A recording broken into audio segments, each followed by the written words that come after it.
nga siya. Di man lang nasabi ni Shari ng buo yung gusto niyang sabihin. Baka mapahamak si Noreen dahil sa nangyari. Why are you doing this? Aminin mo na dito ngayon. Sa harap naming lahat. Dahil kailangan nilang malaman ng totoo. Yes, tama ang narinig ninyo. Galing na mismo sa bibig ng dating pinagkakatiwalaan ng mga imperial. Pinatay ni Velma Imperial si Helena Alfonso matapos niyang malamang pinagsamantalahan ng asawa niya si Eddie Imperial, ang kapatid ko! That's a lie!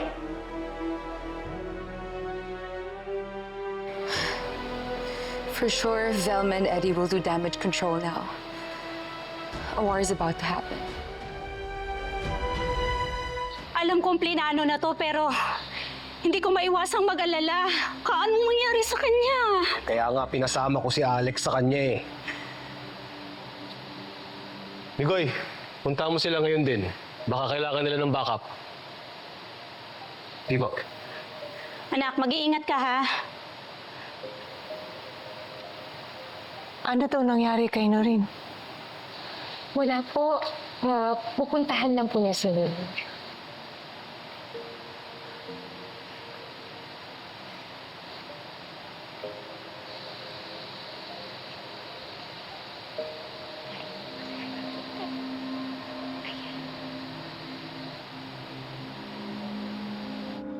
Okay.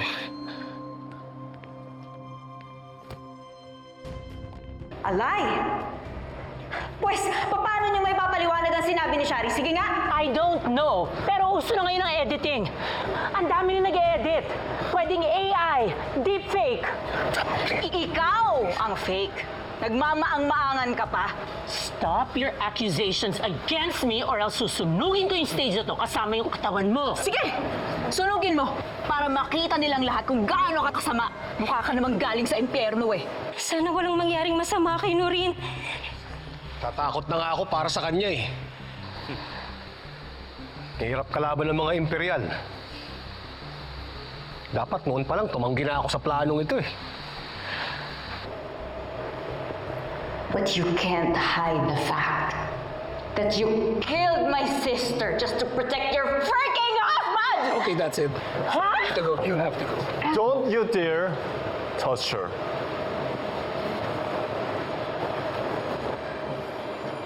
May paraan naman siguro pang iba.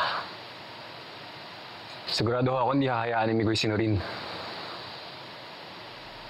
Ayoko lang na mapahamak siya dahil lang sa lahat ng ito. Hindi ko yata kakayanin. Baka ako din atakihin sa puso.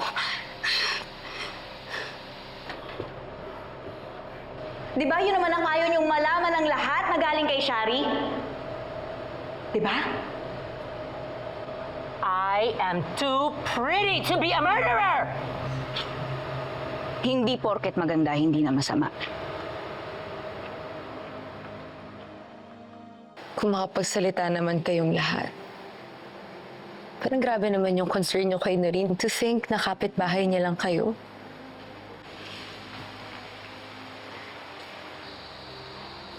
Higit pa sa kapitbahay ang turing namin kay Noreen. Parang anak ko na rin yan. Pamilya na rin niya kami. Oo. Pamilyang nagmamalasakit, pumuprotekta, at nagmamahal sa kanya kahit hindi namin siya kadugo.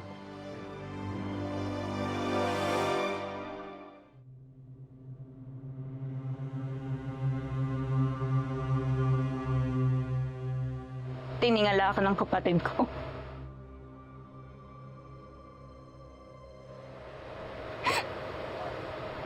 Inspirasyon ka niya, Velma. Role model. Wala siyang ibang mukhang bibig kundi ikaw magmula nung nakapasok siya dito sa Velma Beauty. She considered this place as her second home. Her safe place. Pero impyerno pala tong lugar na to. At ikaw mismo ang nagtulak sa kanya sa kamatayan. Kaya ngayon, ako ang magtutulak sa'yo sa kulungan kung saan ka dapat mabulok. Okay, that's it.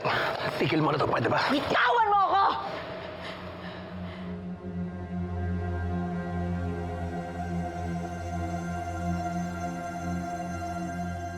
Handa kaming gawing lahat para protektahan si Noreen sa mga taong gustong manakit sa kanya. Ayaw namin umiiyak yun si Noreen. Bawat luha ni Noreen may katumbas na sampal at sabunot. At kapag humagulgul yan, may suntok at sipa na aabutin sa akin. Why are you looking at me that way? Dahil winawarningan kita, girl. Sa oras na saktan mo si Noreen, babalikan kita. Huwag kang mag-alala, papipiliin kita sa mga choices na sinabi ko sa'yo kanina. Special offer yun. Sa'yo lang. Jana.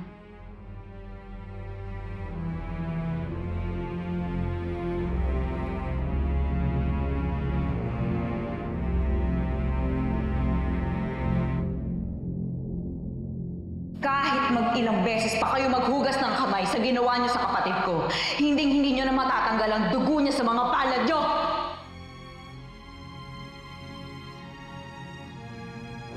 Miss Noreen Alfonso, welcome to Velma Beauty. Gusto kong ipakita sa isang Velma Imperial ang Velma Imperial na minamahal. Hindi lang dahil sa angkin niyang ganda, kundi pati ang talino at ang nabuo niyang legacy para marating niya kung nasaan siya ngayon. We will use your age as your power. Because aging is something na hindi niyo dapat ikahiya. Dahil ang ganda ay walang expiration. Velma Imperial. Limitless. We're gonna be bringing Shari down. So why did you choose me? Simple lang po. Siyempre, ang gusto ko po yung may pinatunayan na at tinitingala.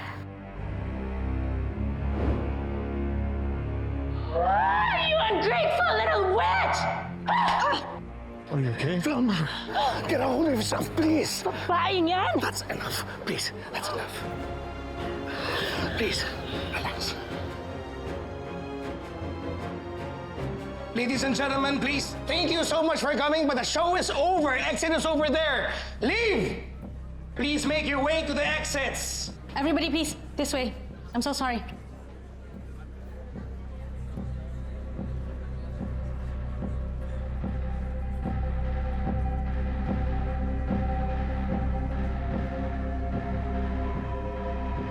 Okay.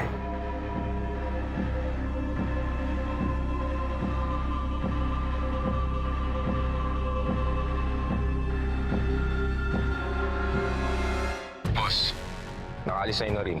Kailangan natin pag-usapan ng bago kong plano. Copy, boss. I will destroy you and that maputing tiyan pa si Noreen. I'm going to hunt you and take you down. Wala na tayong oras. Sigurado ako may gagawin sina Velma at Eddie para baliktarin ka, para walang maniwala sa'yo. Kumilos na tayo. I have an idea in mind. Hello to all of my loyal followers. I'm here to finish what I started. A few years ago, may pinalabas na namatay na isang empleyado sa Velma Beauty dahil sa suicide. Hindi nagpakamatay si Helena Alfonso. Pinatay siya ni Velma Imperial. Si Alex nasaan? Nagpaiwan sa loob. Ang sabi niya, pagkatiwalaan ko daw siya sa gagawin niya. Kinakabahan ako, Mikoy. Baka mapano siya.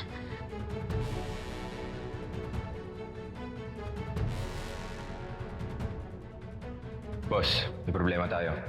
Ano na naman? Pagkatapos ng nangyari kanina, ayaw ko na ng panibagong problema. Nasundan ako dito ng anak ni Chairman Jiang. Gentlemen, If it isn't the man of the hour. It's now viral in social media. When your name was mentioned, kumonti ang tao dito sa Axis. Natatakot na baka that scandal finally exposes our little group. Appetizers, gentlemen.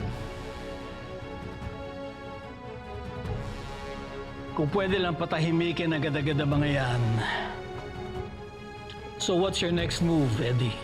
Wala na akong choice. Kailangan ko nang ilabas ang alas ko.